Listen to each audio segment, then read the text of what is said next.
পোড়া হাতখানা নিপুণভাবে লুকিয়ে হেসেলে রান্নায় ব্যস্ত অভিলাষা। শাশুড়ি মায়ের কর্কশ ধ্বনি ক্রমশ কানে আসছে। শানিত বাক্যে ঘায়েল হলেও নীরবতাই তার একমাত্র উপায়। হিমা বেগমের বাগবিতণ্ডা চলছে তার স্বামী তিমিরের সাথে। বাগবিতণ্ডার কারণ তিমির এবং অভিলাষার অনাগত সন্তান। এই বাগবিতণ্ডা বিগত 2 সপ্তাহ থেকেই চলছে। হিমা বেগম মোটেও এই সন্তানের আগমনে সন্তুষ্ট নন। অন্যান্য পরিবারের সন্তানের আগমনে খুশি হলেও তার পরিবারে এটা বাড়তি ঝামেলা বই আর কিছুই না। তাই শাশুড়ির মতে বাচ্চাটি রাখার কোনো মানেই নেই। কিন্তু তিমির তার সিদ্ধান্তে অটল। সে মোটেও তার সন্তানের জীবনের ঝুঁকি নিবে না। এক পর্যায়ে হিমা বেগম চেঁচিয়ে কর্কশ কণ্ঠে বলে ওঠেন, লজ্জা করে না তোর? এত স্বার্থপর কেন রে তুই? একে তো একটা মেয়েকে দুম করে বিয়ে করে এনে ভাইয়ের ঘাড়ে খাচ্ছিস, এখন আরো একটা প্রাণ ওর ঘাড়ে গছিয়ে দিবি? লজ্জা করে না তোর? মা, আমি তো বলেছি ভাইয়ের ওপরে চাপ হবে না। যে আসছে সে তার রিজিক নিয়েই আসছে। বাবা হয়ে এতটা নিষ্ঠুর কি করে হব মা? আর আমি বা আমার স্ত্রী কেউই ভাইয়ের ঘাড়ে নেই। আমি আমার সাধ্যমতো তো চেষ্টা করছি। তিমিরের শীতল বাক্যে শান্ত হবার বদলে যেন আরো রেগে উঠলেন হিমা বেগম। চেঁচিয়ে বললেন, লজ্জা করে না তোর? লজ্জা করে না? কত স্বপ্ন ছিল ছেলে আমার ভালো রেজাল্ট করে ভালো চাকরি করবে। তোরান কতটা কষ্ট করে তোর পড়ালেখার খরচ চালিয়েছে, কিন্তু কি করলি তুই? শেষ বছরের পরীক্ষাটাও দিলি না। এখন সেলসম্যানগিরি করে কি করিস? কত পাস? আবার বড় বড় কথা। আর এই জামানায় বাচ্চা পালা কি এতটাই সহজ? আর তোর কি রাজার ভান্ডার আছে? তোর বাবা রিটায়ার্ড করে বাসায় বসে রয়েছেন, কয় টাকা পান পেনশনে? অসুখে জর্জরিত মানুষটার কথা না হয় নাই ভাবলি। ঘরে একটা পাগল বোন আছে, তার কথা তো ভাবতি। তিতিরের তো পুরো জীবনটাই বাকি। লজ্জা করে না তোর এর মাঝেও নিজের কথা ভাবতে? আর বাচ্চা নেবার সময় কি চলে যাচ্ছে? পড়াশোনাটা শেষ কর, একটু নিজের পায়ে দাঁড়া, এরপর না হয় বাচ্চা নিবি। আমি আবাসন করব না। অভিলাষার শরীর ভালো যাচ্ছে না, তাই এই নিয়ে এখানেই কথা শেষ করো মা, আমি কাজে যাচ্ছি। বলেই ঘর থেকে বেরিয়ে গেল তিমির। ফলে হিমা বেগমের ক্রোধের মাত্রা ছাড়ল। বাস খাই কণ্ঠে বলতে লাগলেন, বড় হয়ে গেছে অনেক, তাই না? বুঝি না কিছু। এসব কার বুদ্ধি আমি বুঝি না। অপয়া মেয়ে আমার সংসার গিলে খেলো। হিমা বেগমের কথাগুলো রান্নাঘর অবধি আসছে। অভিলাষার কানে যাবার পরও সে নীরব। সে তার কাজে ব্যস্ত। পালন শাকের পাতা ধুতে ধুতে সুরভি বলল, মায়ের কথায় কিছু মনে করো না অভিলাষা, বয়স হয়েছে তো, তাই মুখের বাদও ভেঙেছে। 8 জনের টানাপোড়েনের সংসার, বোঝই তো। সুরভির কথায় ম্লান হাসল অভিলাষা। নিয়তির কাছে সকলেরই হাত পা বাঁধা। এই ধরনীতে আমরা সকলেই কাঠের পুতুল। আমাদের সুতোগুলো যার হাতে যে যা নির্ধারণ করেছেন সেটাই হবে। তার অতিরিক্ত কিছুই পাবার উপায় নেই। বিয়ের প্রথম দিন থেকেই হিমা বেগমের চক্ষুশূল অভিলাষা, তা অজানা নয় তার, হবেই বা না কেন। মেধাবী ছাত্র যখন তার সমস্ত জীবনটা সংকটে ফেলে অনিশ্চিত ভবিষ্যতে পা বাড়ায়, তখন মা হিসেবে কেউই তা মেনে নিবে না। ছেলের বয়স কতই, সবে 23 পার হলো। পড়াশোনার পাটও চুকায়নি সে। শেষ বছরে পরীক্ষায় বসার কথা ছিল তার। বরাবরই ভালো শিক্ষার্থী হবার দরুন তাকে ঘিরে পরিবারের অজস্র স্বপ্ন। কিন্তু সকল স্বপ্নের গলা টিপে অভিলাষাকে নিয়ে হাজির হয়েছিল তিমির।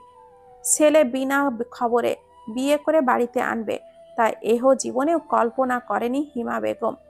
ফলে গৃহবধূকে বরণ করা অবধি তিনি করতে চাননি। অভিলাষা ঠাই দাঁড়িয়েছিল বাড়ির সদরে। অসহায় মা বাবাহীন মেয়েটিকে সদরে দাঁড় করিয়ে রাখার মতো নিষ্ঠুর হতে পারলেন না শফিক সাহেব।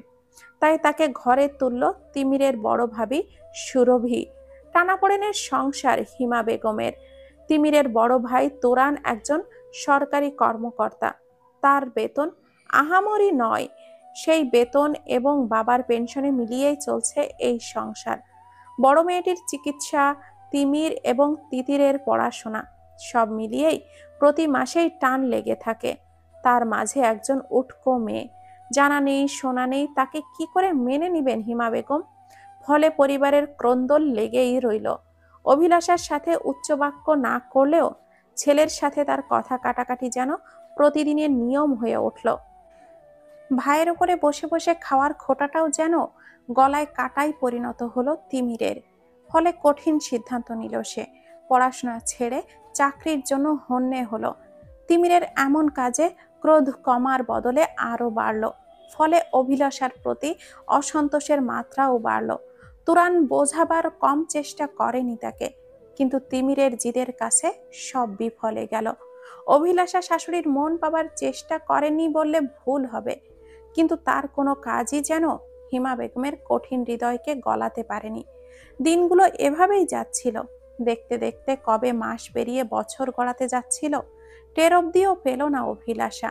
এর মাঝে তার যে পরিবারের মানুষদের সাথে বনিবনা হয়নি তা নয়, বড় ভাবি সুরভি, ননদ তুলিকা এবং তিমিরের সাথে বন্ধুত্বপূর্ণ সম্পর্কের জন্যও এই হিমা বেগমের তীক্ষ্ণ আচরণেও দাঁতে দাঁত চেপে সংসার করছিল অভিলাষা।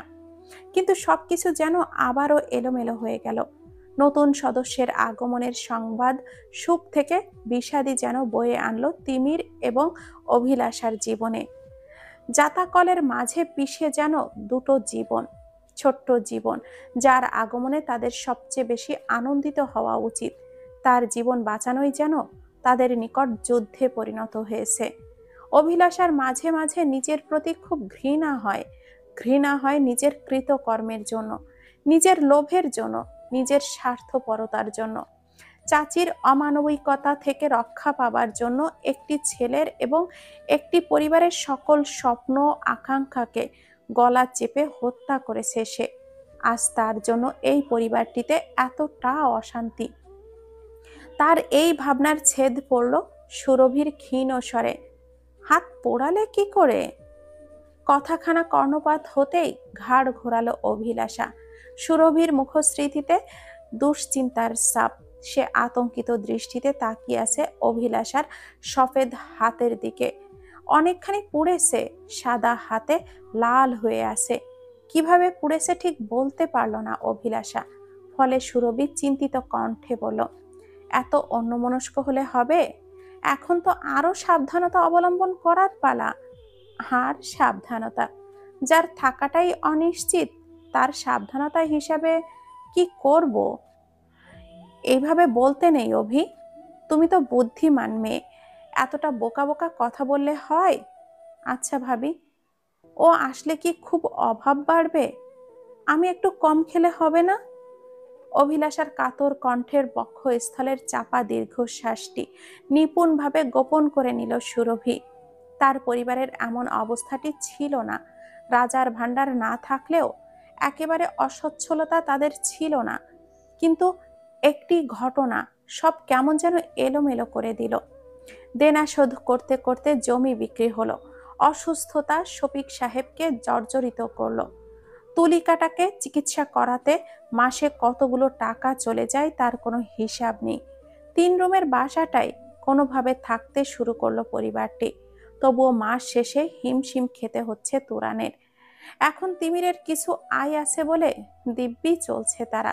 শাশুড়ি মায়ের আচরণের নিষ্ঠুরতা প্রকাশ পেলেও সুরভি তাকে খারাপ বলতে পারছে না। যার বিয়ের বয়সী মেয়ে পাগল হয়ে ঘরে বসে আছে, ছেলে বিনা খবরে একটি অচেনা মেয়েকে বিয়ে করে আনে, তার আচরণ কতই বা স্বাভাবিক হয়? সুরভি ম্লান হেসে বলল, সময়ের থেকে বড় ঔষধ আর নেই অভিলাষা, একটু সময় দাও, সব ঠিক হয়ে যাবে। অভিলাষা বিদ্রুপের স্বরে বলল, আমার জীবনে কিছু কি ঠিক হয় ভাবি? হয় না ভাবি। সুরভি কিছু বলল না। এর মাঝেই তিতির ছুটতে ছুটতে এলো। তার কপালে বিন্দু বিন্দু ঘাম। হাঁপিয়ে হাঁপিয়ে বলল, ভাবি ভাবি তাড়াতাড়ি আসো, বড় আপা কি কাণ্ড করছে। তুই হাঁপাচ্ছিস কেন? তুলি কি করেছে? সুরভি চিন্তিত কণ্ঠের প্রশ্নের বিপরীতে তিতির বলল, বড় আপা রদ্দুর ভাইকে কামড়ে দিয়েছে। শুধু তাই নয়, একেবারে রক্ত বের করে দিয়েছে। রদ্দুর ভাইয়ের মা ক্ষেপে গেছে।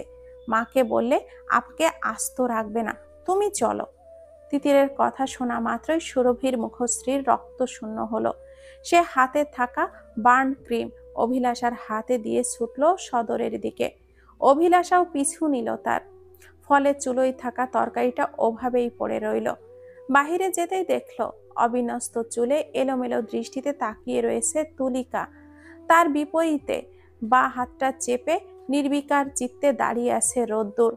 তার পাশে রক্তচক্ষু নিয়ে দাঁড়িয়ে আছে রোদ্দুরের মা শেফালি বেগম। সুরভিকে দেখতেই এলোমেলো কদমে ছুটে এলো তুলিকা। তার পেছনে গুটিসুটি মেরে লুকাবার ব্যর্থ চেষ্টা করলো সে। সুরভি তার দিকে তাকাতেই বলল, সে আমার হাত ধরেছিল, আমি কিছু করিনি। তুলিকার কণ্ঠে ভীতি, আতঙ্ক স্পষ্ট।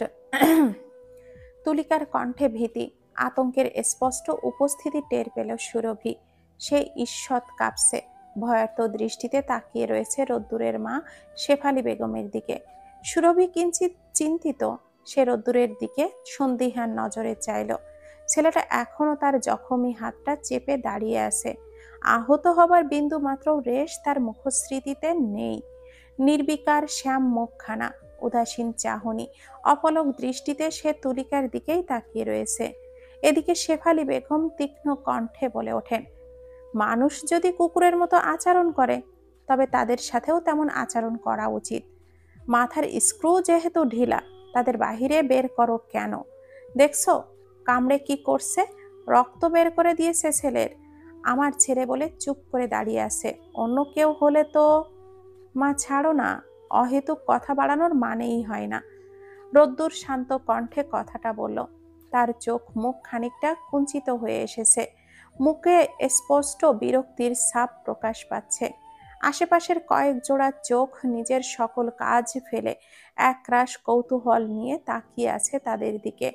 এখানে কি ঘটেছে সেটাই জানাই যেন তাদের একমাত্র গুরুত্বপূর্ণ কাজ। এই ঘটনার ময়নাতদন্ত না করলে তাদের যেন ভাত হজম হবে না, যা অতিমাত্রায় বিরক্ত করছে রোদ্দুরকে।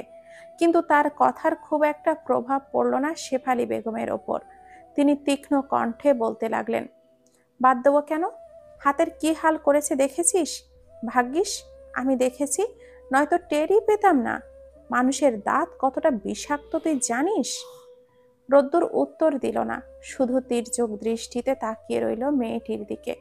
কি চমৎকার দেখতে মেয়েটি! সরু ছিপছিপে গড়ন, শুভ্র মুখশ্রী, মাজা অবধি নেমে গেছে সাপের মতো পেঁচানো আবদ্ধ কৃষ্ণ কেশ, পাতলা গোলাপি ঠোঁট জোড়া দাঁতে পিষছে। মেয়েটির সবচেয়ে আকর্ষণীয় তার চোখ জোড়া, ঘোলাটে বিড়ালের মতো গোল গাল চোখ। কথায় আছে, অতি সুন্দর জিনিস সর্বাধিক ভয়ঙ্কর। আজ তার জীবন্ত প্রমাণ পেয়েছে রোদ্দুর। এত চমৎকার মেয়েটি নাকি পাগল, ভাবা যায়? এর মাঝে সুরভি শান্ত গলায় বলে উঠল, কোথাও ভুল হচ্ছে আন্টি, আমাদের তুলি অকারণে কাউকে আঘাত করে না। মানে কি বলতে চাইছো সুরভি? আমার ছেলে কি তোমার ননদকে মেরেছে নাকি কিছু করেছে? পাগল ননদকে বাঁচাতে আমার ছেলের উপরে দোষ দিচ্ছ? আমি তা বলিনি। এরই মাঝে অস্পষ্ট স্বরে আবারও তুলিকা বলল, সে আমার হাত ধরেছে। বলেই শক্ত করে সুরভির আঁচলটা ধরল সে। তুলিকার ক্ষীণ স্বর ঠিকই শেফালির কানে পৌঁছে গেল। ফলে তার ক্রোধ বাড়ল। কণ্ঠে রোষ ছড়িয়ে বললেন, মিথ্যা কথা বলতে বারণ করো ওকে। তুলিকা আরো গুটিয়ে গেল, হাতের মুঠো শক্ত করল। তিতির এবং অভিলাষা তাকে অভয় দেবার জন্য বাহু ধরলেও সে শান্ত হলো না। ঈষৎ কাঁপছে তার দেহ। সুরভি কিছু বলার পূর্বেই রোদ্দুর বলে উঠল, ও মিথ্যা বলেনি মা, আমি সত্যি তার হাতটা ধরেছি। হ্যাঁ, রোদ্দুর তুলিকার হাত ধরেছিল? ঘটনাটি ঘন্টাখানেক পূর্বের। রোদ্দুর দোকানে এসেছিল পাউরুটি আর ডিম কিনতে। ছুটির দিন হবার দরুন সকাল 11টা বাজলেও এখনো তার নাস্তা করা হয়নি। বাসায় ফিরছিলই, কিন্তু তখনই দেখলো রাস্তার মাঝে একটি মেয়ে অবিন্যস্ত চুলে বসে রয়েছে। তার হাঁটুর কাছে পাজামা হালকা ছিঁড়ে গেছে, হাঁটুর কিছুটা এবং কনুইয়ের কাছে ছিলে গেছে। একটি মেয়েকে রাস্তার মধ্যিখানে হাঁটু গেড়ে বসে থাকতে দেখতে হয়তো কারোরই ভালো লাগে না। তাই বলে এগিয়ে গেল রোদ্দুর তাকে সাহায্য করার ইচ্ছায়। কিন্তু মেয়েটির সম্মুখে যেতেই দেখল মেয়েটি তুলিকা। একই পাড়ায় থাকার কারণে তুলিকার মুখ চেনা, তবে কখনোই কথা বলা হয়ে ওঠেনি। চুপচাপ মেয়েটিকে প্রায় নিগাড় রাত্রে বারান্দায় একা বসে থাকতে দেখেছে রোদ্দুর, কিন্তু কখনো জিজ্ঞাসা করা হয়নি তার উদাসীনতার কারণ। মেয়েটি তার ছিলে যাওয়া কনুইয়ে ফু দিচ্ছে, ফলে ধীর কণ্ঠে রোদ্দুর বলে, বেশি ব্যথা পেয়েছ কি? রোদ্দুরের কণ্ঠে চমকে উঠল তুলিকা। খানিকটা জড়তা দেখা গেল তার মাঝে, কেমন ভয় পেয়ে গুটিয়ে যাবার মতো। দৃষ্টি সরিয়ে নিল তৎক্ষণাৎই। রোদ্দুর তাকে আশ্বস্ত করে বলল, ভয় পেও না, আমি কিছু করব না। তুমি কি দাঁড়াতে পারবে? আমি সাহায্য করি। লাগবে না। মেয়েটির কণ্ঠে রোষের সূক্ষ্ম রেখা। রোদ্দুর অবাক হলো কিছুটা। এমনটা অস্বাভাবিক আচরণ সে আশা করেনি। তুলিকা তখনও বসে রয়েছে রাস্তায়। দৃশ্যটি অশোভনীয়ই বটে। একটি 19-20 বছরের মেয়েকে এমন করে রাস্তায় বসে থাকতে দেখতে কারোরই ভালো লাগে না।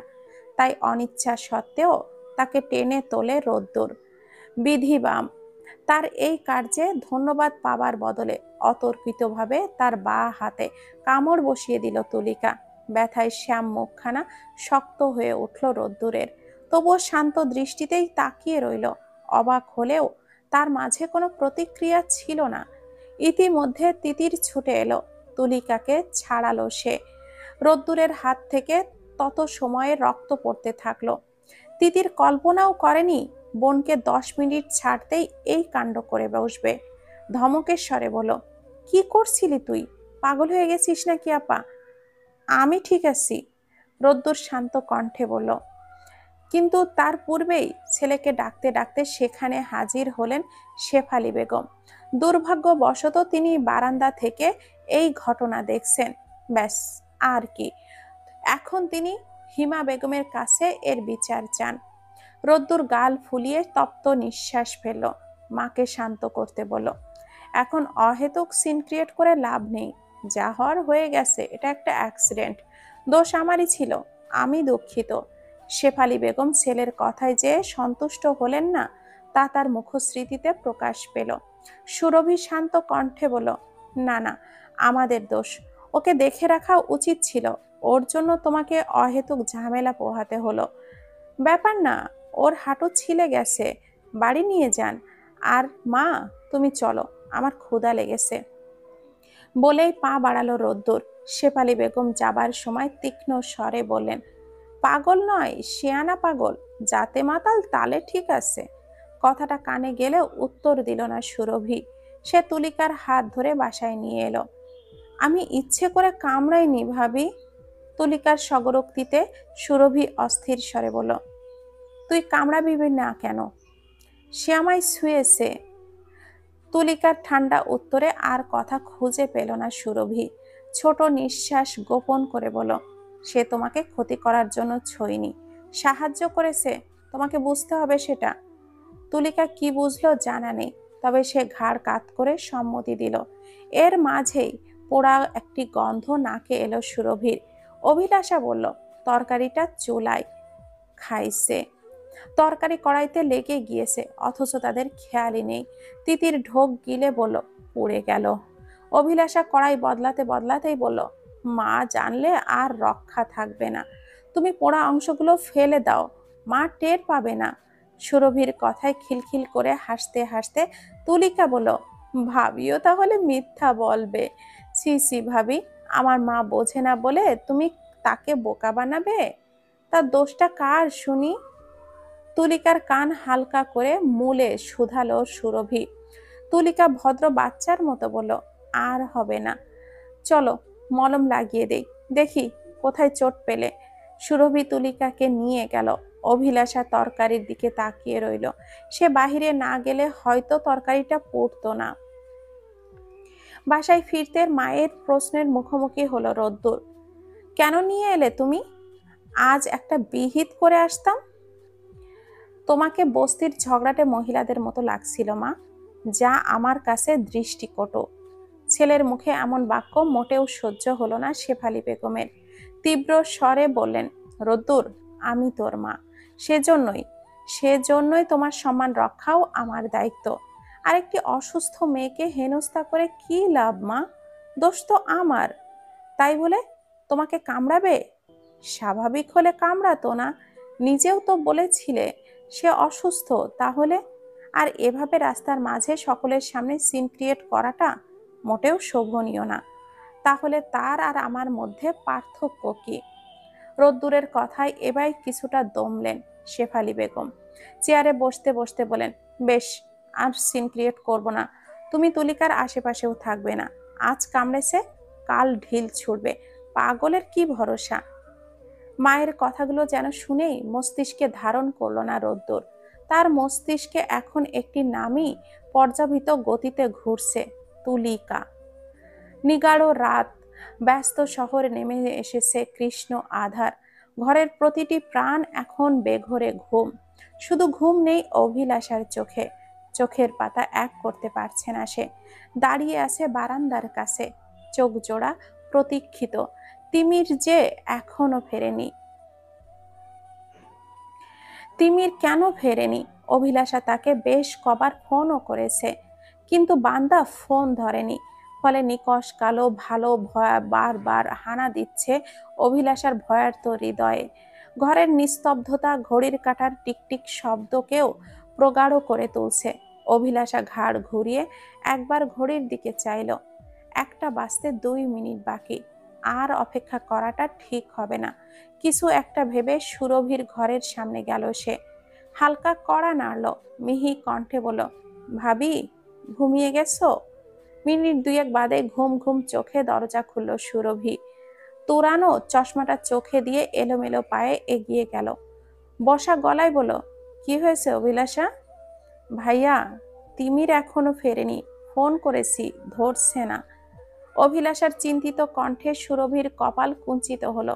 বিস্মিত কণ্ঠে শুধালো, এত রাত হয়ে গেছে অথচ এখনো ফেরেনি? এমন তো হয় না। আমারও চিন্তা হচ্ছে, ফোনটাও ধরছে না। ভাইয়া, একটু দেখবেন? তুরান বা হাত দিয়ে কপাল ঘষল। ছোট ভাইয়ের বেপরোয়া ভাব যেন বড্ড বেশি বিরক্ত করছে তাকে। এখনো ছেলেটার দায়িত্ব জ্ঞান হয়নি। সর্বদা যখন যা মনে আসে তাই করে।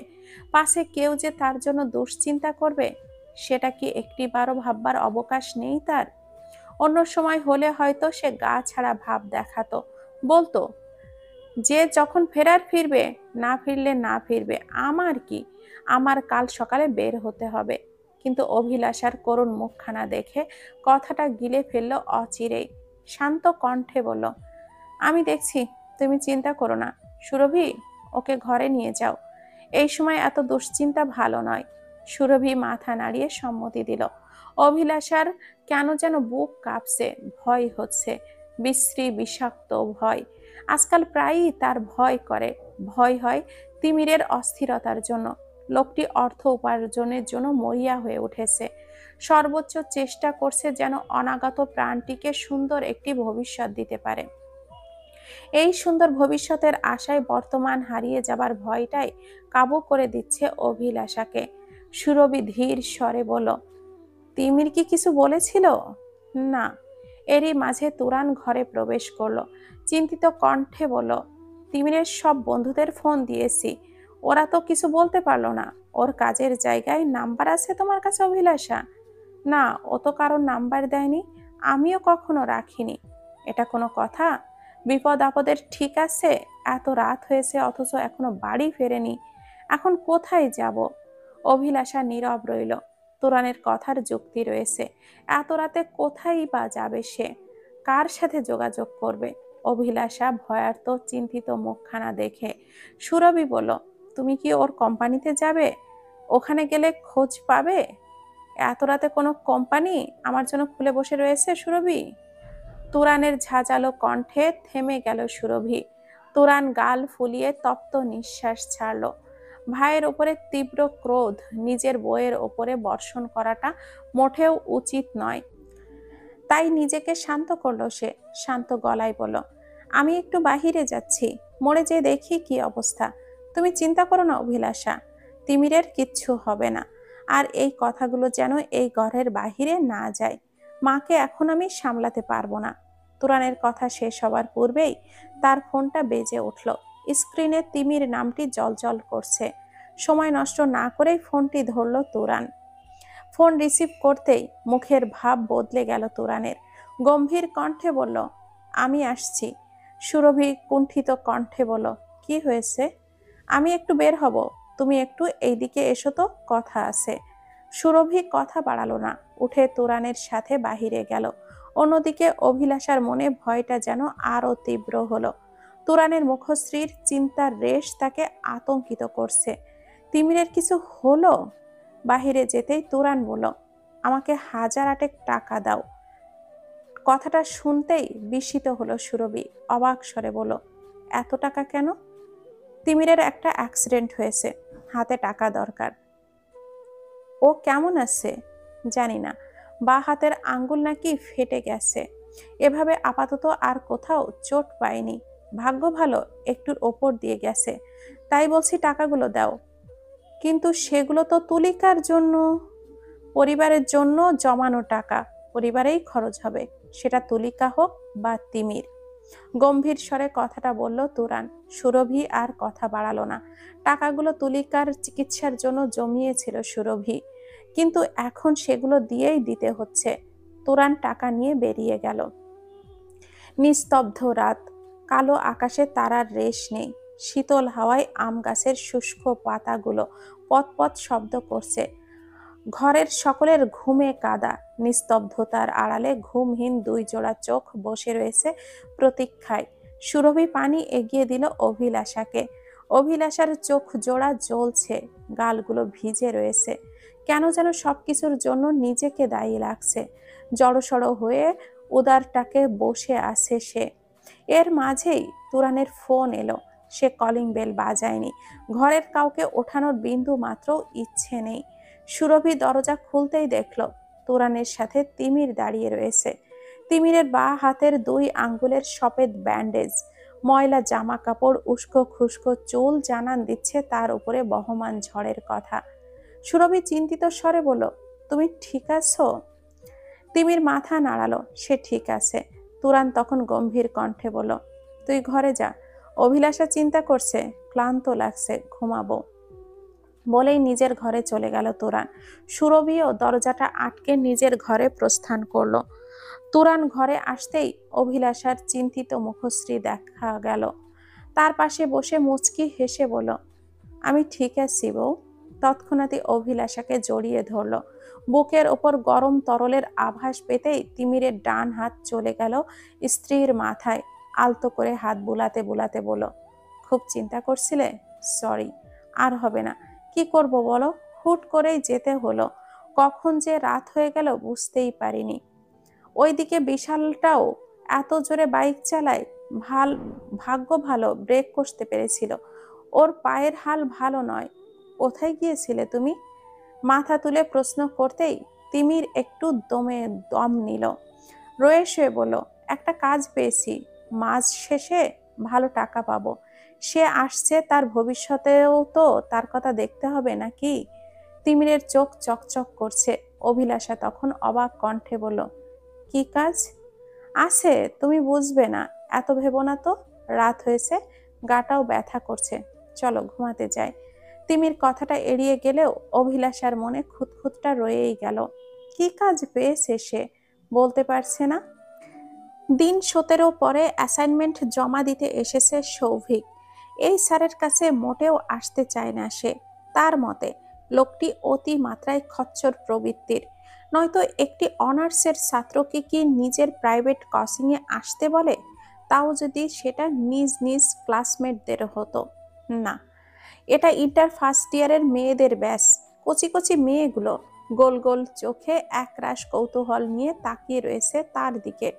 নিতান্তই এই অ্যাসাইনমেন্টটির মার্ক তার ফাইনালে যুক্ত হবে, নয়তো এহ জীবনে এই মুখ হতো না সে। ইকবাল স্যারের চোখের ওপর সোনালি বর্ডারের চশমা। তিনি তীক্ষ্ণ চোখে অ্যাসাইনমেন্টের দিকে তিনি তাকিয়ে আছেন। একবার খাতাটি সোজা করেন, একবার উল্টো, একবার লম্বা তো একবার চওড়া, কিন্তু তার ভুরু যুগলের কুঞ্চন ঠিক হয় না।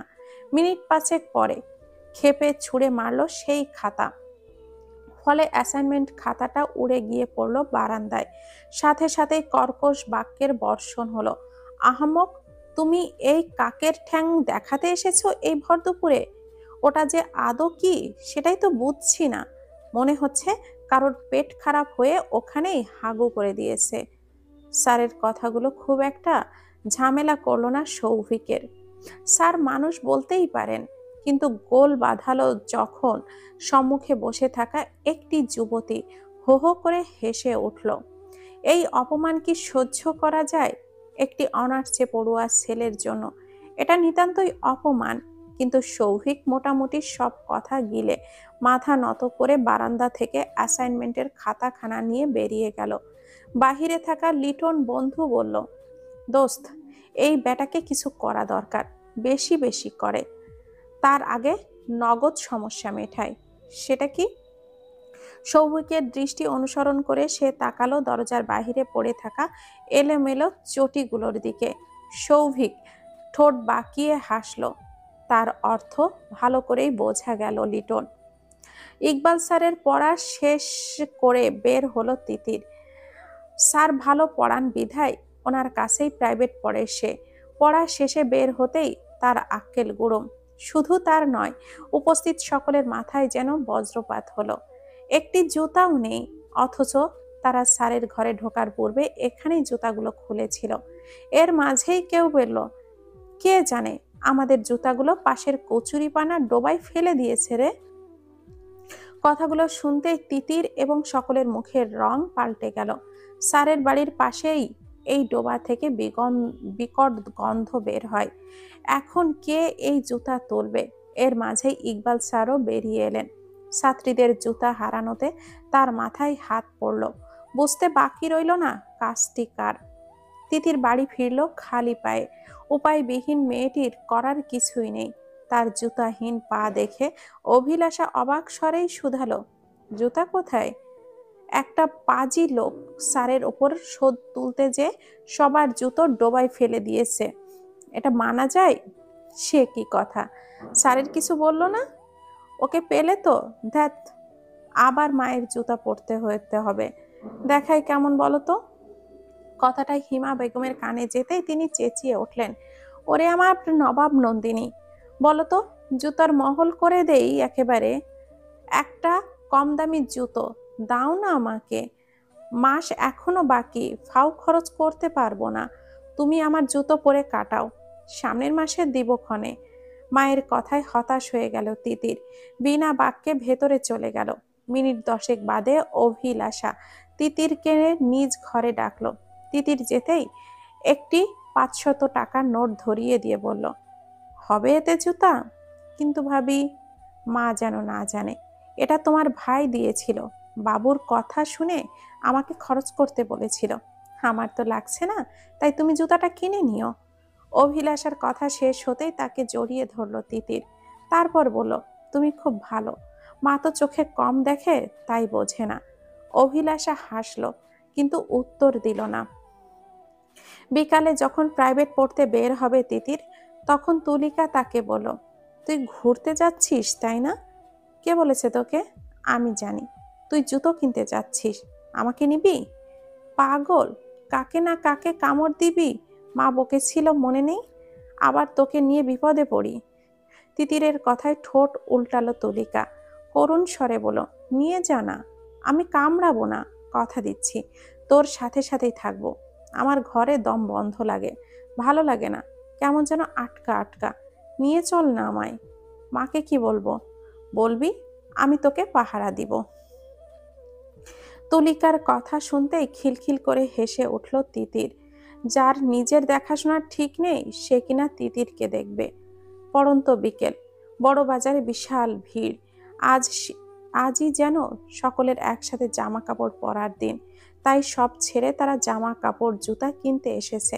দোকানিরা তাদের দৃষ্টি আকর্ষণে ব্যস্ত। তিতির শক্ত করে ধরে রয়েছে তুলিকার হাত। মাকে বলেছে বান্ধবীর বাসা থেকে নোট আনতে যাচ্ছে, যেন তুলিকাকেও সাথে যেতে দেয়। ফলে হিমা বেগম আপত্তি করেননি, তবে তুলিকাকে বেশ কড়া ভাষায় বলেছেন যেন সভ্য থাকে। এ কারণে এই ভিড়ে তিতির মোটেও বোনের হাত ছাড়ছে না। অবশেষে একটি দোকানে ঢুকলো তারা। মোটামুটি বেশ বড় দোকান। তিতির একে একে জুতা দেখছে। তুলিকার নজর তখন পাশের ছোট্ট মাছের দোকানের অ্যাকুরিয়ামের ধবধবে সাদা বাটারফ্লাই কোয়ের দিকে। কি সুন্দর মাছটি! তিতির যখন জুতা দেখতে ব্যস্ত, তুলিকা তখন আনমনেই হেঁটে গেল ওই দোকানের দিকে। অ্যাকুরিয়ামের দিকে অপলক দৃষ্টিতে তাকিয়ে রইল অনেকক্ষণ।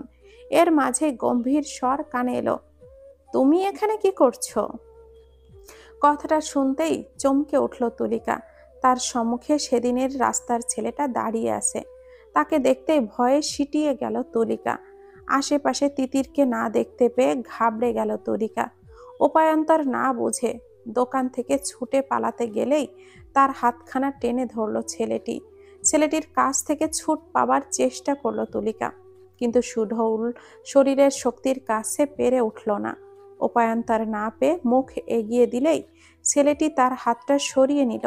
শান্ত কণ্ঠে বলল, যদি আরেকবার কামড়াতে যাও আমিও কিন্তু কামড়ে দিব। আমার দাঁত কিন্তু তোমার থেকেও ধারালো। কথাটা কানে বাজলো তুলিকার। মাথা তুলতেই দেখলো ছেলেটি তির্যক দৃষ্টিতে তার দিকেই তাকিয়ে আছে। তার গম্ভীর মুখশ্রী দেখে বোঝার উপায় নেই যে সে সত্য না মিথ্যা বলছে। তবে তার তীক্ষ্ণ চাহনি তুলিকার মনে ভয় সৃষ্টি করার জন্য যথেষ্ট। তুলিকাকে চিন্তিত দেখে রোদ্দুর মাথাটা খানিকটা ঝুঁকিয়ে বলল, কি কামড় দিবে? তুলিকার পাতলা ঠোঁট জোড়া কাঁপছে ঈষৎ। তার ভয় হচ্ছে। আশপাশটায় ঘোলাটে চোখে একবার দেখল অপরিচিত পরিবেশ, তার ভেতরে নিকষ কালো ভয় প্রগাঢ় করল। রোদ্দুর হাত থেকে নিজের হাত ছাড়াবার ব্যর্থ চেষ্টায় অব্যাহত রাখল সে, কিন্তু সফল হলো না।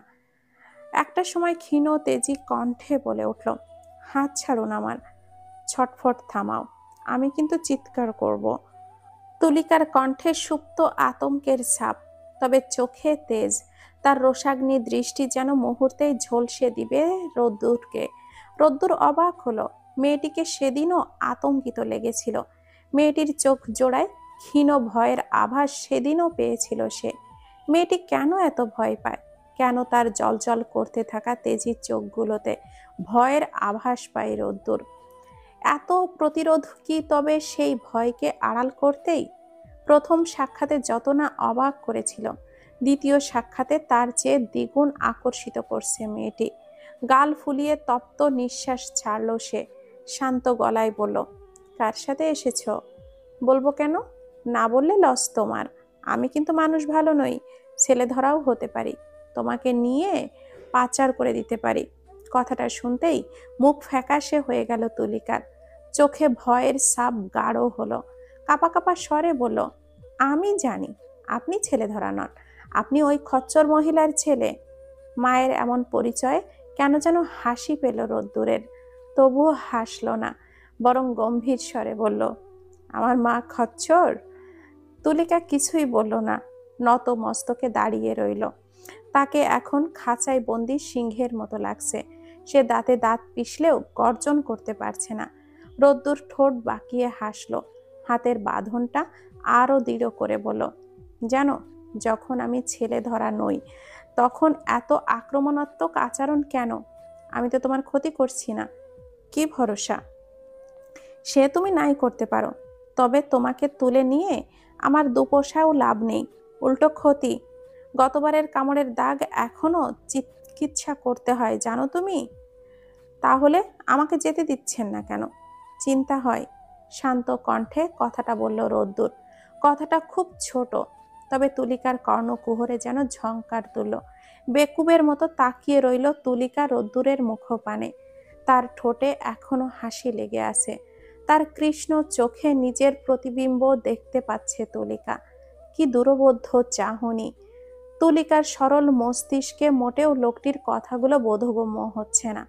কি চাই সে? রোদ্দুর তার আঙ্গুলের ফাঁকে নিজের আঙ্গুল গলিয়ে বলল, কার সাথে এসেছো? কোন দোকানে সে? চলো পৌঁছে দিচ্ছি, সন্ধ্যা হতে চলেছে, আর দেরি করা উচিত হবে না। তিতির জুতো কিনেছে, ওর সাথে এসেছিলাম। আর কোন দোকান চিনতে পারছি না তো। অপরাধী কণ্ঠে মিয়ে যাওয়ার স্বরে বলল, তুলিকা। রোদ্দুরের হাসি প্রসারিত হলো। তুলিকার কোমল হাতটা শক্ত করে ধরে হাঁটা শুরু করলো সে। তুলিকাও চলল তার পিছু পিছু। রুক্ষ হাতের ভেতরে পিষছে কোমল হাত, উষ্ণ স্পর্শ ছড়িয়ে যাচ্ছে সারা দেহে। অন্য এক শিহরণ কাজ করছে, ব্যতিক্রম এক অনুভূতি। তুলিকার জানা নেই অনুভূতিটির নাম, শুধু এতটুকুই জানে এই ছেলেটির সঙ্গ বিপজ্জনক।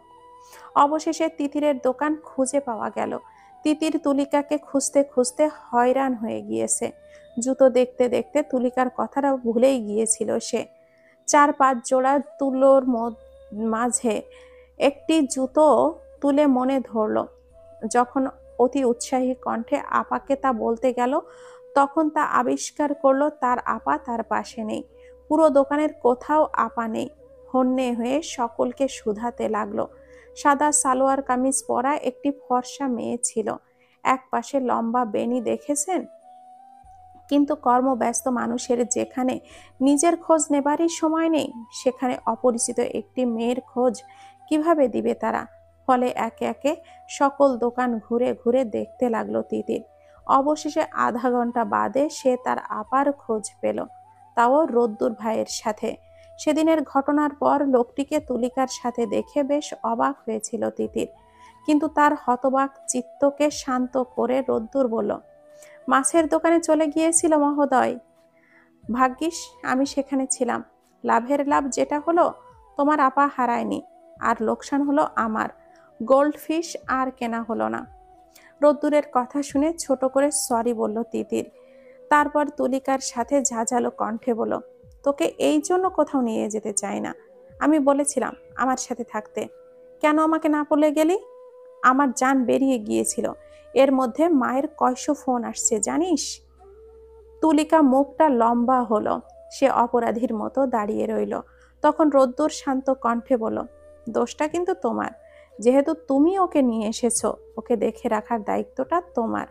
ওর মানসিক অবস্থা বোন হিসাবে আমার থেকে বেশি তুমি ভালো জানো। তাই ওর সাথে বকাবকি না করে নিজের ভুলটা শুধরে নিও। রোদ্দুরের কথায় বেশ লজ্জা পেল তিতির। সে আর কথা বাড়ালো না। দিনের শেষ আলোকবিন্দু নিগাঢ় আধারের কৃষ্ণ ছাপে হারিয়ে গেল। মাগরিবের আজান কানে আসছে। রোদ্দুর ঘড়ির দিকে তাকিয়ে বলল, সন্ধ্যা হয়ে এসেছে। বাড়ি কিভাবে যাবে? চলে যাব আমরা। আমি তো একই জায়গায় যাচ্ছি। চলো একসাথে যাই। না না, তার দরকার নেই।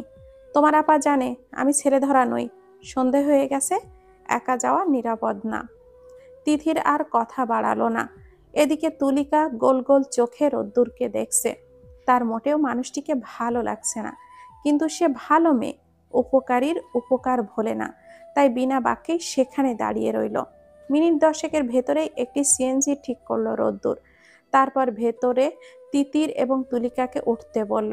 অবশেষে সিএনজি ছাড়লো। গন্তব্য এখন বাড়ি। সারা রাস্তা পাশাপাশি বসলেও কোনো কথা হলো না। কেবল শোনা গেল রাস্তায় ব্যস্ত যানের কোলাহল। বসার ঘরে থমথমে একটি পরিবেশ। হিমা বেগমের মুখ কঠিন হয়ে আছে। তার সম্মুখে মাথা নত করে দাঁড়িয়ে আছে অভিলাষা। তার কপাল ঘামছে, কথা বলার সাহস হচ্ছে না তার। মা হঠাৎ করে কেন যেন জরুরি তলব দিলেন, বুঝে উঠতে পারল না অভিলাষা। তবে মায়ের মুখের ভাবভঙ্গিতে এতটুকু নিশ্চিত তিনি কোনো কারণে অসন্তুষ্ট। এর মাঝে ঘরের কলিং বেল বাজলো। দরজা খুলতেই তিতির এবং তুলিকা ঘরে প্রবেশ করলো। তাদের দিকে তির্যক দৃষ্টিতে তাকালেন হিমা বেগম। তারপর হিনহিনের স্বরে শুধালেন, কোথায় ছিলে? বলেছিলাম না স্মৃতির বাড়ি যাচ্ছি। মিথ্যা কথাটাও কি ওই মেয়েটির টাকা দেওয়ার সাথে শিখে দিয়েছে? কথাটি শুনতে চমকে উঠল তিতির। অভিলাষার মুখশ্রী পাংশুটে বর্ণ ধারণ করলো। তিতির মায়ের ক্রোধ জানে, কিছু বললেই হিতে বিপরীত হবে, তাই সে মৌন রইল। হিমা বেগম তিতিরের হাত থেকে জুতোর প্যাকেটটি নিয়ে অভিলাষার হাতে ধরিয়ে দিলেন। তীক্ষ্ণ স্বরে বলেন, আমার ছেলের জীবনটা তো নষ্ট করেই দিয়েছ, অন্তত মেয়েটিকে নষ্ট করো না। আজ তোমার জন্য সে মিথ্যা বলেছে, কাল না জানি কি করবে। এই শেষ বয়সে এসে অন্তত মেয়েকে উচ্ছনে যেতে দেখতে পারবো না। মা, আমি ওকে মিথ্যা বলতে বলিনি। আমি ওকে টাকা দিয়েছিলাম যেন ও একটা ভালো জুতো কেনে। পরিবারের মানুষ হয়ে এতটুকু তো করতেই পারি। লাগবে না, অনেক কিছু করেছে তুমি। তোমার জন্য আজ আমার ছেলে রাত বিরাতে বাড়ি ফেরে। এমনটা তো হবার কথা ছিল না। লেখাপড়া শিখে তুলে এখন রাস্তায় রাস্তায় ঘুরে বেড়ায়। আমার সাথে তর্ক করতেও সে পিছপা হয় না। আর কি করতে চাও? ক্ষমা চাচ্ছি, এবার রেহাই দাও মা। মা তো হচ্ছ, সন্তান বেপথে গেলে কেমন লাগে হাড়ে হাড়ে টের পাবে। হিমা বেগমের কথাগুলো বিষাক্ত সুয়ের মতো বিচ্ছে অভিলাষার। চোখ জ্বালা করছে, ভেতরটা চূর্ণ বিচূর্ণ হয়ে যাচ্ছে। তবুও মৌন থাকলো অভিলাষা। ছোট্ট একটা নিঃশ্বাস গোপন করে জুতোর প্যাকেটটি নিয়ে ভেতরে চলে এলো। নিজের স্বার্থপরতার জন্য নিজেকে ঘৃণা হচ্ছে। আজ এতটা হেয় কি সত্যি তার প্রাপ্য? চায়ের দোকানে গরম চায়ের ধোঁয়া উঠছে। পাড়ার ছেলে পেলে চায়ের কাপে চুমুকের আড্ডার আসর জমিয়েছে। রিকশা থামতেই সেখান থেকে নামলো রোদ্দুর, হাতে সাদা অ্যাপ্রন। 12 ঘন্টার টানা ডিউটি অবশেষে শেষ হলো। এখন বাড়ি যেয়ে লম্বা ঘুম। এর মাঝে শিহাব তাকে ডাকলো, রোদ্দুর, চা খাবে নাকি? মাথা ব্যথার কার্যকরী ঔষধটিকে মানা করতে পারল না সে, তাই বসেই পড়ল। তপনদাই এগিয়ে দিল গরম চায়ের কাপ। এর মাঝে শিহাব শুধালো, হাতের কি হাল? শুনেছি তুলিকার কামড় খেয়েছিস। ওই আর কি, দাগ বসেছে। ওই মেয়ের আশেপাশেও থাকিস না, ভীষণ ডেঞ্জারাস। আচ্ছা, তুলিকা কি ছোটবেলা থেকেই এমন, নাকি কোনো কারণে মানসিকভাবে বিপর্যস্ত হয়েছে? চায়ের কাপে চুমুক দিতে দিতে প্রশ্নটি করল রোদ্দুর। মেয়েটিকে নিয়ে তার কৌতূহল প্রচুর, তারই বহিঃপ্রকাশ হলো অজান্তেই। উত্তরে শিহাব বলল, যতটুকু শুনেছি মেয়েটির এই অবস্থা বছর 2 হবে। বিয়ে ভাঙার ফল বুঝলি। শিহাবের কথায় খানিকটা অবাক হলো রোদ্দুর। চায়ের কাপ নামিয়ে কপাল কুঁচকে ধীর স্বরে শুধালো, বিয়ে ভাঙার ফল মানে? শুনেছি মেয়েটির নাকি বিয়ে ঠিক হয়েছিল, কিন্তু খুব হেনস্থা করে বরপক্ষ বিয়েটা ভাঙে। তুলিকা নাকি আত্মহত্যাও করতে গিয়েছিল। এরপর থেকেই ওর মানসিক বিপর্যয় ঘটে। এতটা খারাপ অবস্থা ছিল যে ওকে পাগলা গারদে দেবার মতো পরিস্থিতি হয়েছিল। সুরভি ভাবি আর তুরান ভাইয়ের জেদের জন্য সেটা আর ঘটেনি। ওর নাকি চিকিৎসা চলছে। এখন তো অনেক স্বাভাবিক দেখায়। দূর থেকে দেখলে কেউ বলতেই পারবে না মেয়েটির মাথায় গন্ডগোল। কাছে গেলেই বোঝা যায় কাহিনী কি। তার জলযন্ত্র উদাহরণ তো তুই নিজেই। কেন বিয়ে ভেঙেছিল? আনমনে কথাটা শুধালো রোদ্দুর। রোদ্দুরের কণ্ঠটা শান্ত, তার দৃষ্টি চায়ের কাপে স্থির। চাটা ঠান্ডা হয়ে গিয়েছে, কিন্তু সেই দিকে মন নেই রোদ্দুরের। তুলিকার প্রতি রোদ্দুরের এমন আগ্রহে অবাক হলো শিহাব। বিদ্রূপের স্বরে বলল, সুন্দর চেহারায় কি ডাক্তারবাবু গলে গেল নাকি? অবশ্য অস্বাভাবিক নয়, অমন পুতুল মুখস্মৃতিতে কঠিন থেকে কঠিনতর হৃদয়ও গলে পানি হবে। সেখানে তুই তো সামান্য ডাক্তার। হৃদয় তোমার স্বভাবতই নরম, তবে এ যে নারী নয়। কামড়ের দাগ তো এখনো অক্ষত। শিহাবের কথায় যুবক মহলে হাসির লহর উঠল। রোদ্দুর খানিকটা বিরক্ত হলো বটে, কিন্তু দাঁত পিষে নিল তা। চায়ের কাপটা বেঞ্চে রেখে দাম দিয়ে বেরিয়ে গেল সে। এখন বসে থাকা মানে যত আজগুবি কথা গেলা। অহেতুক একটি অসুস্থ মেয়েকে নিয়ে চর্চা, যার কোনো সুফল নেই। কথার হাত পা না থাকলেও তার দৌড় অনেক দূর। সামান্য কৌতূহল কাউকে আঘাত দেওয়ার কারণও হতে পারে, আর এটা সময়ও নিবে না। তাই কথার ধোয়ার কুণ্ডুলি সেখানেই দমিয়ে দেওয়া উত্তম। রোদ্দুরের বাড়ি এবং তুলিকাদের বাড়ির দূরত্ব কয়েক মিনিট মাত্র। 3 বাড়ি রেখেই রোদ্দুরদের বাড়ি। ফলে প্রতিনিয়ত যেন এই বাড়ির সামনে থেকে যাওয়াটা অভ্যাস হয়ে গেছে তার। যাওয়ার সময় একটিবার দক্ষিণের বারান্দায় তাকানো একটি বিশ্রী স্বভাব। রাস্তা থেকে বারান্দাটি দেখা যায় না, বরং তার জানালা থেকে বারান্দাটি আরো স্পষ্ট দেখা যায়। তবুও যাবার পথে একবার সেই দিকে তাকাবেই রোদ্দুর। আজও তার ব্যতিক্রম হলো না। গত বছরের সেপ্টেম্বরের এই বাসার 3 তলায় তারা ভাড়া নেয়। বিশাল পরিবার, যান্ত্রিক শহরে যেখানে মানুষ নিজেদের আলাদা গণ্ডি বানিয়ে নিয়ে রেখেছে, সেখানে তুলিকাদের পরিবারের তখন 7 জন সদস্য। ব্যাপারটা পাড়ায় খুব আলোচিত হলেও সবচেয়ে বেশি আলোচিত হয় তুলিকা। পুতুলের মতো মেয়ে, তুলতুলে একটি মেয়ে, যার ঘোলা চোখের অবুঝ দৃষ্টিতে যে কোনো পুরুষের শীতল হৃদয়ে উষ্ণ রক্ত সঞ্চালনের বেগ বাড়াতে যথেষ্ট। পাড়ার শাহিন ভাইও তাদের একজন ছিলেন। সুযোগ পেলেই তুলিকার সাথে কথা বলার চাহিদা তাকে মহা বিদঘুটে পরিস্থিতিতে ফেলেছিল। যখন তুলিকা তাকে জুতো খুলে মেরেছিল, সবাইকে চেঁচিয়ে বলেছিল, এই পচা লোকটা আমাকে বাজেভাবে ছোঁয়ার চেষ্টা করেছে। সবার সম্মুখে লজ্জায় মিশে গিয়েছিল শাহিন ভাই। তার পরিবার তুলিকাদের পাড়া ছাড়তে চাপ দিলে জানা যায় মেয়েটির মাথায় সমস্যা। সকলের দৃষ্টি বদলে যায়। আগে যাদের তুলিকার দর্শন হৃদস্পন্দন বাড়াতো, তারা মুখ বাঁকাতে লাগলো তুলিকাকে দেখে। কেউ কেউ আফসোস করলো, সমবেদনা জানালো, আবার কেউ কেউ বিদ্রূপের আশ্রয় নিল। তবে সেই স্বাভাবিক আচরণটি আর এলো না। রোদ্দুর মাঝে মাঝে নিজেকে প্রশ্ন করে, মেয়েটির প্রতি এত কৌতূহলের কেন্দ্রবিন্দু কি? কেবলই সমবেদনা, নাকি তার পেশা? পেশাগতভাবে এমনটা হওয়া অস্বাভাবিক নয়, তাই তো নিজেকে আর ঘাটায় না। ঘাটানোটা বুদ্ধিমানেরও নয়। কেঁচো খুঁড়তে সাপ বেরিয়ে গেল, তখন কি হবে? অ্যাপ্রনটা চেয়ারে রেখে বিছানায় গা এলিয়ে দিল সে। নিস্তব্ধ ঘরে তখন প্রগাঢ় অন্ধকার। লাইট জ্বালাবার বেকার কষ্ট করল না, শুধু জানালাটা খুলে দিল। গুমোট গন্ধটা মিলাতেই লাগলো শীতল হাওয়ায়। ক্লান্ত চোখ জোড়ায় তখন নিদ্রা দেবীর আগমন। আর মস্তিষ্কের ভেতরে একটি প্রশ্ন, কেন ভাঙল তার বিয়ে? না ভাঙলে তো আজ মেয়েটির গল্প অন্যরকম হতো। হয়তো নীড়হারা পাখির ন্যায় নিস্তব্ধ রাতের কৃষ্ণ আকাশে নিজের ঠাঁই খুঁজত না। আজকের সকালটা অন্য সকালের মতো হলো না। তীব্র তাপে ঝাপসা চোখ জোড়া খুলতেই কষ্ট হচ্ছে অভিলাষার। শরীরের বিশ্রী ব্যথা, মাথায় যেন হাতুড়ি পেটা হচ্ছে। থার্মোমিটারের পারদও জানান দিবে তাপমাত্রা 100 পার করেছে। শুষ্ক ঠোঁট জিভ দিয়ে ভেজালো সে। গলা শুকিয়ে এসেছে, একটু পানি পেলে মন্দ হতো না। এর মাঝেই শীতল হাতের স্পর্শ পেল কপালে। চিন্তিত কণ্ঠে বলে উঠল, এত জ্বর বাঁধালে কিভাবে? অভিলাষা চোখ মেলে চাইল। তিমির চিন্তিত দৃষ্টিতে তার প্রাণে চেয়ে আছে। লোকটির কালো নয়নে নিজের প্রতিবিম্ব দেখল অভিলাষা। স্মিত হেসে বলল, কখন এসেছ?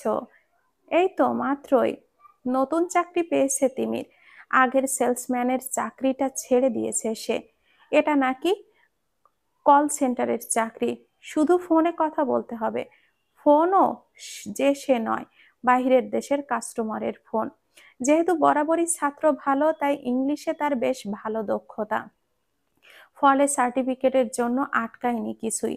বিশাল চাকরিটাই জোগাড় করে দিল। আর মাস গেলেই কড়কড়া 15,000 টাকা। ফলে তিমিরের বারণ করার কারণই নেই। আর রাতের শিফট করতে হবে। সেই বিকালে বের হয় আর আসে সকালে। রাতটা অভিলাষার একাই কাটে। ভীত অভিলাষা গুটিসুটি মেরে ঘুমিয়ে থাকে। সেই ঘুম ভাঙে কলিং বেলে। কিন্তু আজ আর কলিং বেলের শব্দ কানে পৌঁছায়নি। ফলে দরজাটিও আর সে খোলেনি। অভিলাষা উঠতে গেলে রাম ধমক খেল, উঠছো কেন? তুমি খাবে না? অভিলাষা করুণ স্বরে কথাটা শুধালো। উত্তর না দিয়েই সবল হাত ঝোড়া তাকে নিজের কাছে টেনে নিল। চুলে বিলি কাটতে কাটতে বলল, তোমার বরটা অনেক বাজে, তাই না? তিমিরের কণ্ঠটা কেমন যেন শোনালো। অভিলাষা তার প্রশস্ত বুকে মাথায় এলিয়ে দিয়ে বলল, হঠাৎ এই প্রশ্ন? আমার জন্য তোমাকে এই জাতা কলে পিষতে হচ্ছে। তুমি না বললেও আমি জানি তোমার অসুস্থতার কারণ। সেদিনও মা তোমাকে অনেক কথা শুনিয়েছে। ভুল তো কিছু বলেনি তিনি। আমার জন্যই তো তোমার এই দশা। আমার জীবনের সুখ আনতে যে নিজের জীবনে কালবৈশাখীর ঝড় তুললে, তাই না? অভিলাষার ধরা গলায় কথাটা বলল। তিমির তার মুখশ্রী আলতো হাতে তুলে ধরল। কপালে গভীর চুম্বন এঁকে বলল, তুমি আমার শুভ্র গোলাপ অভিলাষা। ওই নরপিশাচের হাতে কি করে তোমায় নষ্ট হতে দেই? সেদিন যা করেছিলাম আমি বুঝেই করেছিলাম। অভিলাষা চোখ বুজে নিল। ফলে অশ্রুমালা পড়ল কোমল গাল বেয়ে। দিনটি এখনো তার স্মৃতিতে স্পষ্ট। অচেনা একটি লোকের সাথে অর্থের লোভে অভিলাষার জোরপূর্বক বিয়ে দিচ্ছিলেন তার চাচি পলি বেগম। অভিলাষার ইচ্ছেকে গলা চেপে হত্যা করা হতো তার থেকে 20 বছরের এক বিপত্নিক পুরুষের সাথে তার বিয়ে ঠিক করেন পলি বেগম। ফলে এই অমানবিক অত্যাচার থেকে রক্ষা পেতেই তিমিরের সাহায্য নেয় অভিলাষা। তিমির যেদিন দলবল নিয়ে বিয়ে ভাঙতে আসে, তখন তারা দুজনের সম্পর্কটি কেবলই কলেজের সিনিয়র এবং জুনিয়রের ছিল। পুলিশ নিয়ে এসে ভয় দেখিয়ে জোরপূর্বক বিয়েটি থামায় তিমির এবং তার দলবল। একটি 22 বছরের মেয়েকে তার অনিচ্ছায় বিয়ে দেওয়া আইনত দণ্ডনীয় অপরাধ। ফলে পুলিশের ভয়ে পলি বেগম সুসজ্জিত পরিকল্পনা বিফলে যায়। অভিলাষা জানত এরপর চাচির কাছে থাকা মানেই প্রতিনিয়ত মানসিক যন্ত্রণার মুখোমুখি হওয়া। পলি বেগম তার সূচনা বিয়ে ভাঙার পরপরই করেছিল। কটূক্তি এবং অকথ্য বাণীতে যখন অভিলাষাকে বারবার আঘাত করা হচ্ছিল, তখন তার সম্মুখে ঢাল হয় তিমির। বিদ্রোহ করে বলেছিল, কথা দিয়ে যদি কারোর মন জয় করতে না পারেন, তবে কাউকে আঘাত করার অধিকারও নেই আপনার। নিজের লোভের মাত্রায় অন্ধ হয়ে গেছেন। এতটুকু দেখেননি কার সাথে বিয়ে দিচ্ছেন অভিলাষার। আমার ভাতিজি আমি বুঝবো, তুমি কে গো? মনে রেখো, ও আমার অন্নই ধ্বংস করে। করবে না, এখানে থাকবে না অভিলাষা। কোথায় থাকবে সেটা নিয়ে আপনার ভাবতে হবে না। শান্ত কণ্ঠে কথাটা বলল তিমির। পর মুহূর্তে সে অভিলাষার নরম হাতটি নিজের হাতের মুঠোয় নিল। শান্ত কণ্ঠে বলল, কোথায়? আমার সাথে। অভিলাষার নিষ্ক্রিয় মস্তিষ্কে কথাটা ঝংকার তুলল। অবাক নজরে অপলক দৃষ্টিতে যখন তাকিয়ে রইল সে তিমিরের দিকে, তিমির তখন শান্ত কণ্ঠে বলল, আমায় বিয়ে করবে অভিলাষা? কথা দিচ্ছি তোমাকে আগলে রাখবো। কথাটার মাঝে অবর্ণনীয় সম্মোহনী শক্তি ছিল। অস্থির হৃদয়টা নিমিষেই যেন শান্ত হয়ে গেল অভিলাষার। মনে হলো এই বুঝি তার সকল যন্ত্রণার মুক্তি।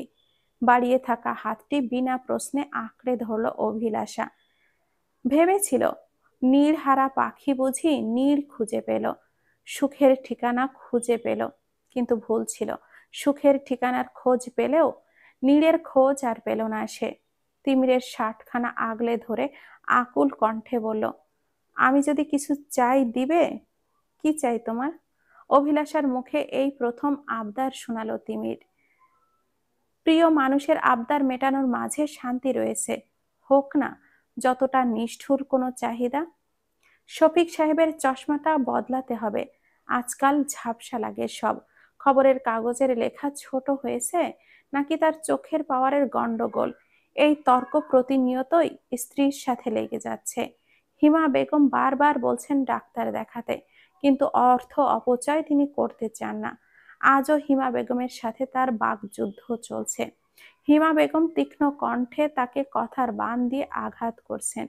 শফিক সাহেব তা না শোনার ভান করে খবরের কাগজে মুখ ডুবিয়ে আছেন।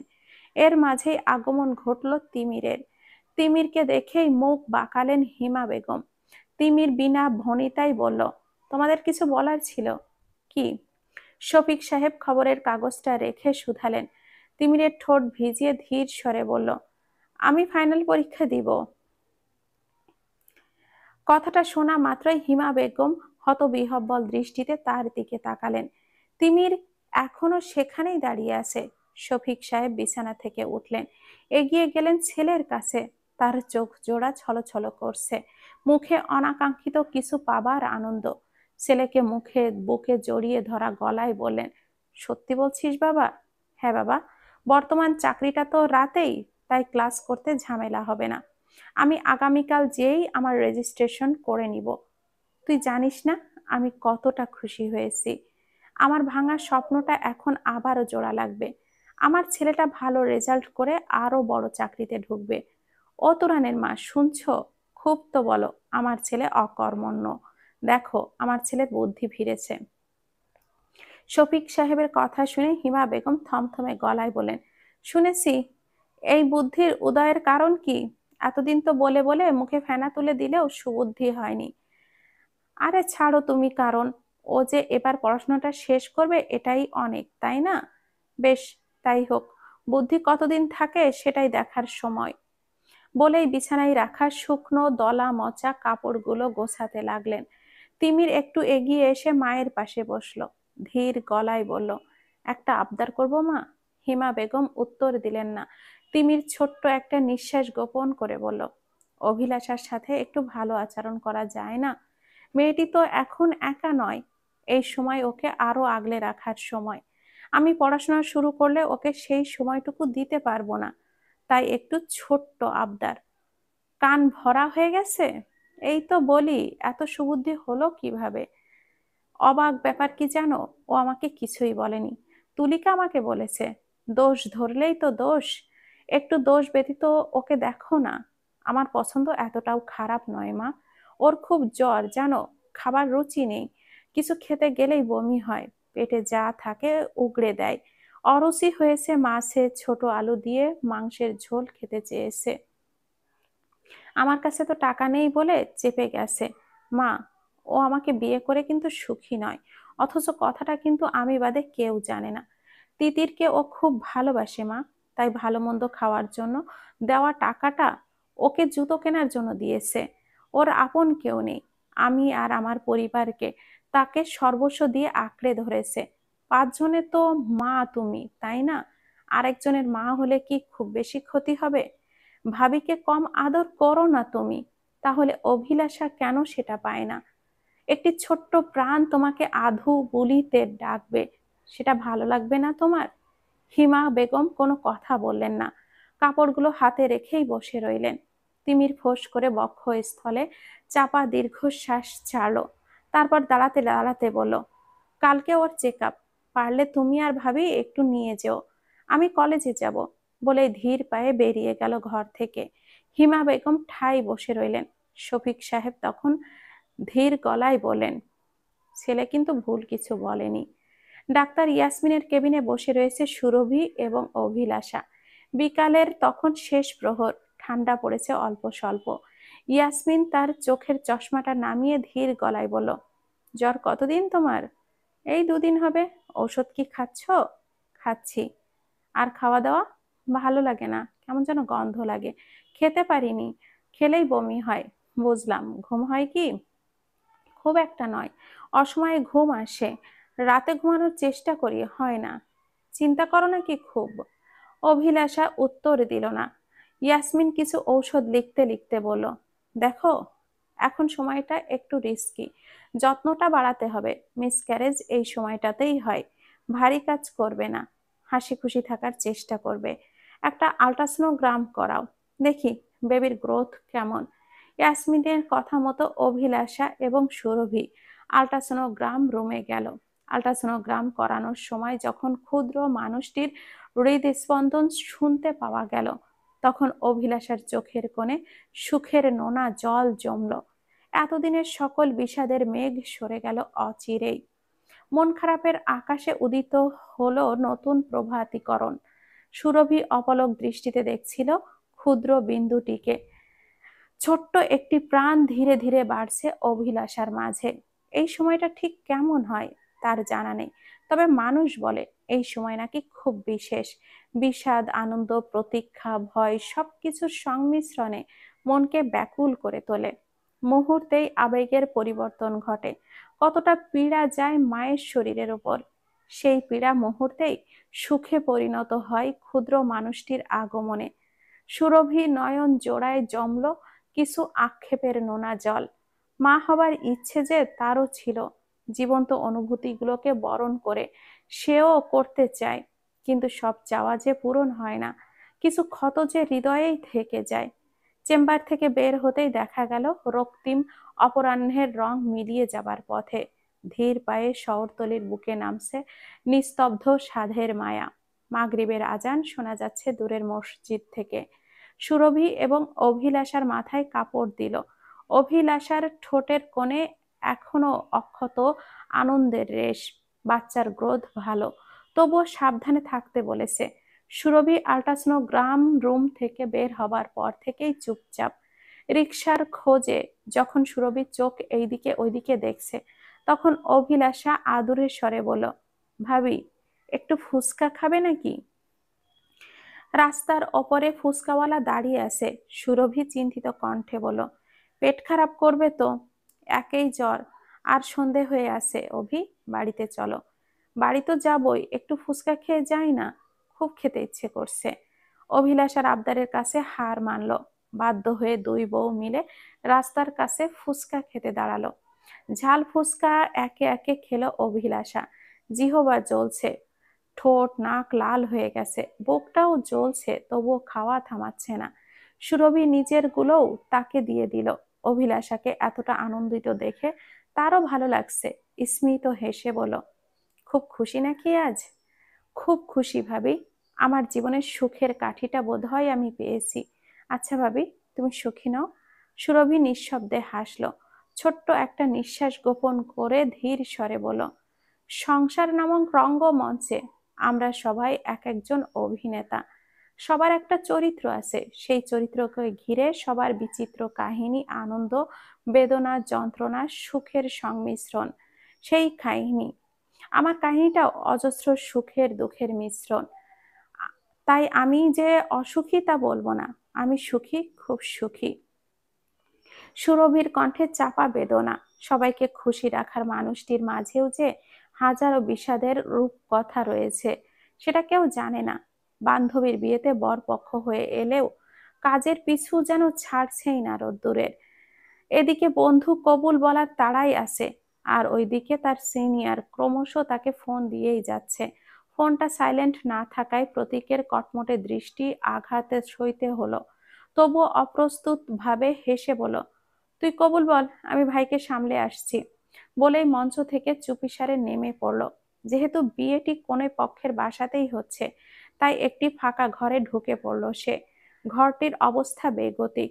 ফুলের টুকরি, লাইটের সরঞ্জাম, অব্যাহত চেয়ার আর তত্ত্বের ডালায় সব ডিবি করে রাখা।